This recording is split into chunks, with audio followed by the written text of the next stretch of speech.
Thanks for coming. A couple quick comments on the game. We usually give out the champion awards, which we did today. On defense, these are the guys that played well. For the new media people, it's champions. We give everybody gets graded, and if you give champion effort, you get recognized in front of your peers. And champions on defense were Jalen Holmes. Had a heck of a day, 7 hurries and 2 QB knockdowns and 2 PBUs, 2 tackles, 2 assists, tackle for loss. He had a hell of a day.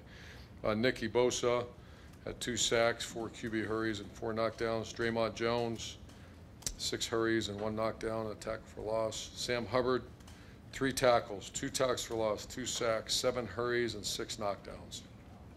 Have a day, Sam. Tracy Sprinkle and Jordan Fuller obviously had interception. Defensive player of the game was Tyquan Lewis with 2 tackles, assists, 2 tackles for loss, a sack, a hurry, and 3 QB knockdowns. On offense, J.T. Barrett, I won't read his stats. He just played very well. You know his stats. On receivers, you have K.J. Hill, Johnny Dixon, which is great to see, and Terry McLaurin, graded champions. All 5 offensive linemen did, so that's pretty good for the first start for Brandon Bowen. All 5 offensive linemen graded out champion: Isaiah Prince, Billy Price, Brendan Bowen, Jamarco Jones, and Michael Jordan. And we had co-players of the game. Paris Campbell had 7 catches, 142 yards, and played very well without the ball. And J.K. Dobbins making his first start as a Buckeye, 91% grade out, 181 yards rushing, and 3 explosive runs. So that is on offense. On kicking, you had special efforts where Amir Reep had tackle inside the 50, on the 13-yard line. Austin Mack had a tackle on the 12-yard line on kickoff, and Drew Chrisman, our punter, punted down one on the 8. Our Thursday race runner, which we call him, is Elijah Goins, who had a heck of a day. And Amir Reep was our player of the game. He had 9 plays, 13 production points. A lot of work to be done as a great football team comes in here. We have a lot of respect, obviously, for the personnel and the way they do their business. So this will be a great opportunity for us to showcase in front of a big crowd and come back home and play a game. You evaluate the game, which I'm sure I'll get a bunch of questions. Disappointed in certain areas, which is not uncommon for the first game when you have some new players out there. But overall, I thought we tightened up. I want to say we gave up 55 yards passing the last 20 minutes of the game. And obviously on offense, you had 300 yards, a nice balanced approach after we had, other than the 4, I think there were 4 3-and-outs, which killed us in the first half. Kills your defense, too. So that said, I'll answer any questions for you. Fourth or right, Nick? A lot of series now between non-conference opponents are going to neutral sites as opposed to the traditional home and home. As a coach, do you have a preference one way or the other? Going to a neutral site or playing home? Yeah. I'll play home, but once again, I don't get involved in too much of the scheduling, and I like to play in a horseshoe, if that's the question. And when you look at Indiana, they have a very clear offensive identity, a veteran quarterback, and some big talent receiver. Was that a good team to play right before Oklahoma? Did that make your team better? I mean, it gave us, our corners, some humbling and some, obviously, to get out and go. Players, you come here to be great, and our coaches coach here to be great, and in some areas we did not play great. So to answer your question, I think to beat a team 70-0 right now is not what we need. We need to get some guys, a lot of guys played 90-plus plays, and I'm glad we played them on a Thursday now, because now they gave us a couple extra days to get healed up. Front row left, Bill. Urban, it seems like you may have the perfect scout team guy for Baker Mayfield if you're using Tate Martell in that role. I don't know if you guys are. Are you, I guess, and then do you see similarities between Tate and Baker Mayfield? Interesting. We have not yet. I think tomorrow we probably will a little bit. But Baker is what I love about the kid is he's a young man. He's a competitive guy. So yeah, that's an interesting comparison, and I haven't thought much of it, but I can see that in Tate as well. And then different topic. You've mentioned before about how you guys recruiting nationally might open up Ohio to other programs. Do you keep tabs on who is taking advantage of that, and maybe do you take note especially of when Oklahoma is in Ohio the way they are this year? It seems like they're more active in this class. Oh yeah, we actually follow guys through their journey when they go somewhere else too, because I want to know if we made a mistake. and that's tough. To be honest, I can't stand it. And that's early recruiting has hurt us with that because everybody wants to know if they're offered, and so yeah, we're very leery of it. And I'd like to take all our players from Ohio, but you also got to take the best players, and you know, we do our best to evaluate and project as well, because we've had incredible players here. There were projections, and so we monitor who comes in the state. We monitor how well the players do. We track their whole careers. You know, for example, I'll come in and say, tell me about whatever happened to this guy, and I need to know if, you know, where and why if we did make a mistake, and we have made some mistakes. Front row left, Mitch.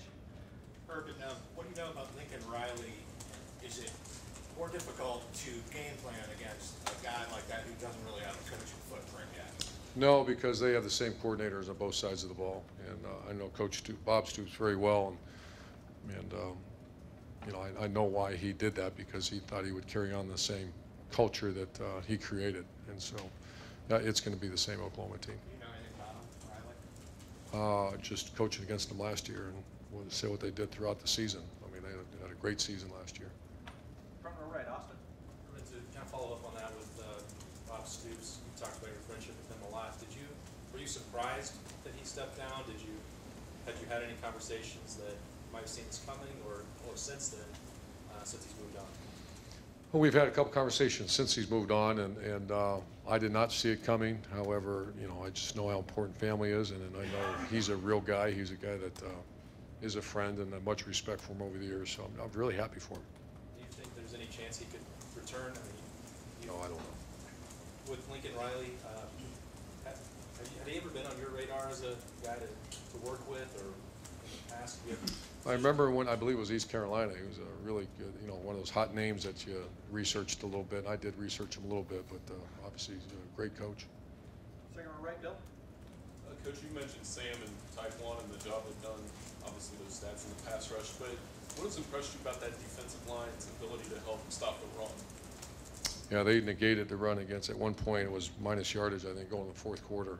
And Draymond really had a good game there as well. So the ability, we played an inordinate amount of plays, and I'm not sure we would have been able to, you know, I don't want to say not win the game, but that would have been if you don't have a rotation going in one of those kind of ball games where you're playing 90 plays, and its pass rush is so much more exhausting than run defense, because rushing a quarterback is one of the hardest things to do. And to do that, I think they threw it 65 times, and you're blown out. So we were able to, Coach Johnson got a lot of players in there and kept them rotating. So being able to be fresh and be able to stop the run, they're very good players, and they're going to be very good all year. I think the biggest thing we have advantage is there's a rotation going, and that makes us good against the run and the pass. Front row, Bill. Now that you've had a few days to digest the IU game, how ready do you think you are for Oklahoma? Not yet. We're not, just Monday practice, but we got to get better in certain areas. There's no doubt about it. Which areas, other than you mentioned defense?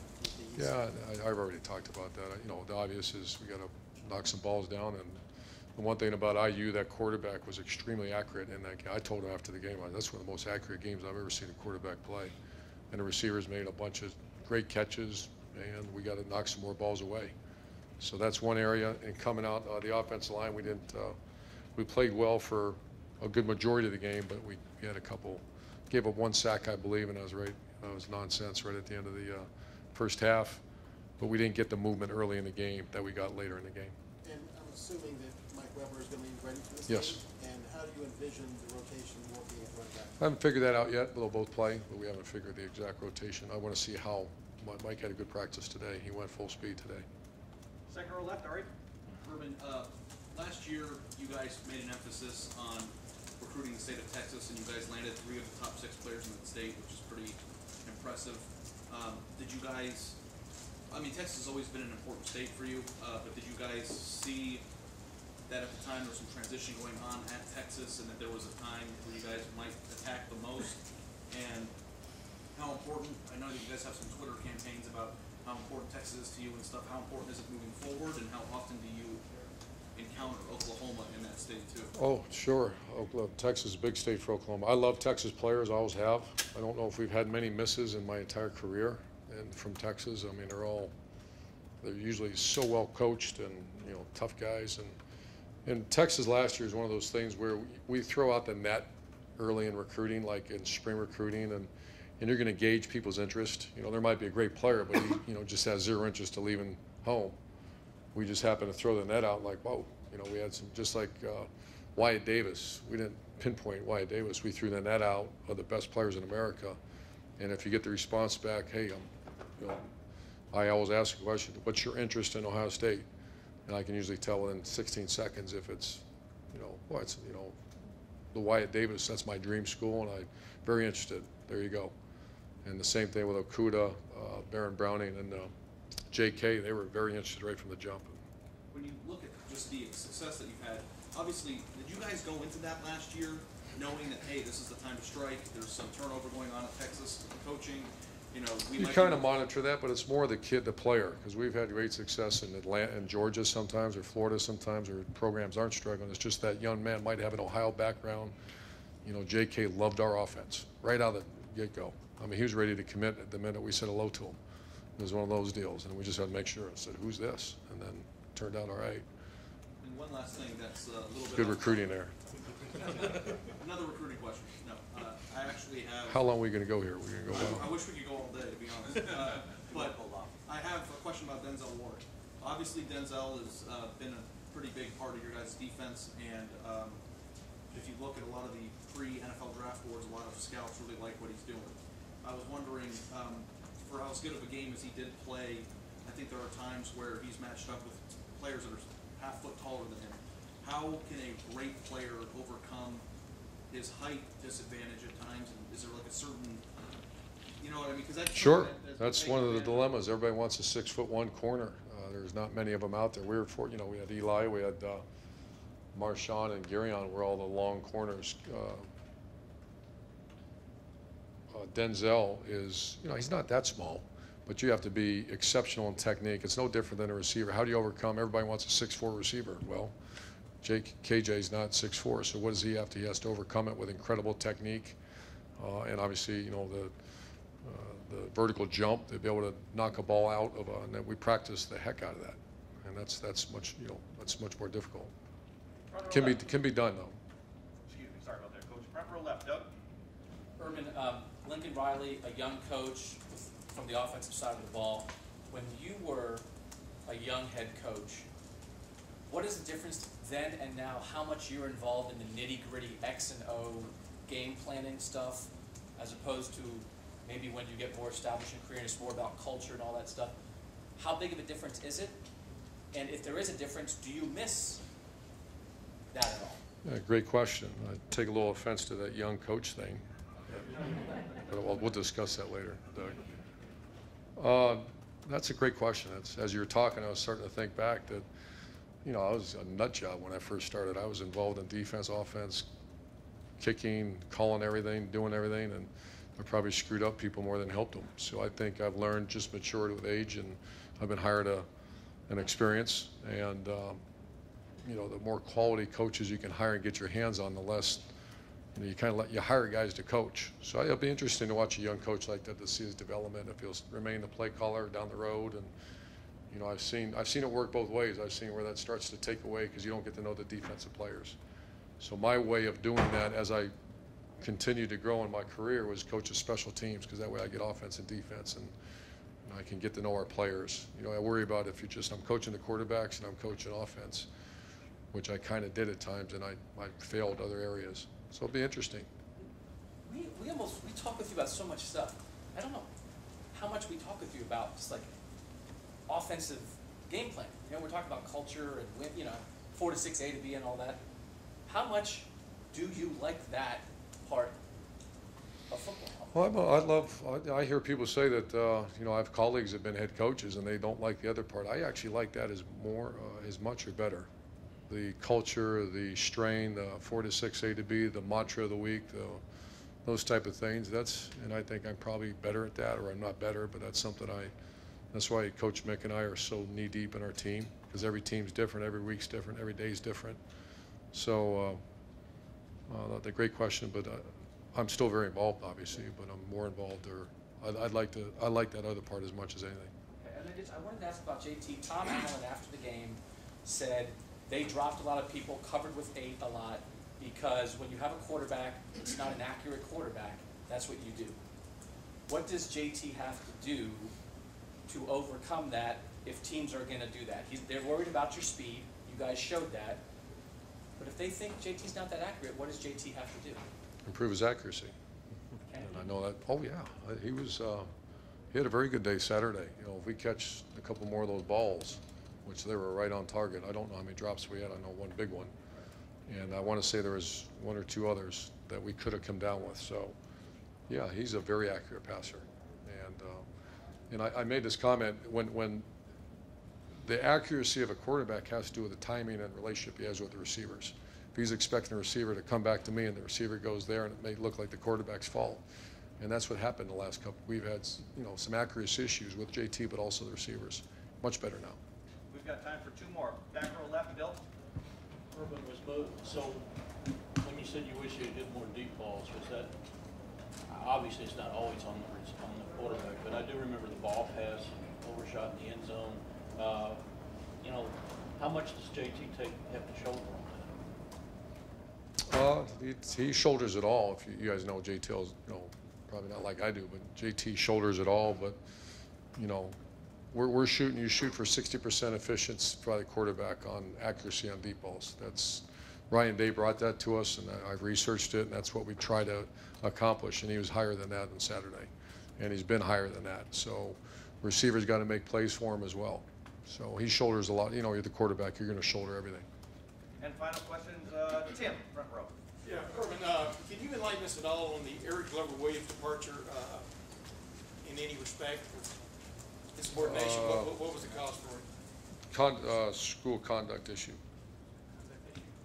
And then back to what you were talking about a while ago about JT, I'm just wondering, as you watched the video of what y'all did offensively Saturday night, or excuse me, Thursday night, what did you see that, I don't know, enthused you? I saw a lot of crossing routes. I saw a lot of balls trying to be thrown to guys on the run, et cetera. I'm just wondering, what was your take from what you saw that enthused you heading forward? It's a little bit different. I think crossing routes, you can see we had a major emphasis on that, and Coach Day brought a lot of those concepts to us, and they've been working very well for us. And I think you know, receivers like to catch those things on the move. And anytime you have 2, I think 70-yard catches or close to 70-yard catches, and they're short and they run with it, that excites me as much as catching a deep ball. That you're letting your athletes go run, and we have some speed out there. So in your mind, y'all did get some deep balls, just not the kind of deep balls you wanted to get. But Not the ones we worked. deep ball's a deep ball. In the record book, it says 74 yards. All right. Coach, Thanks, thank you guys. very much.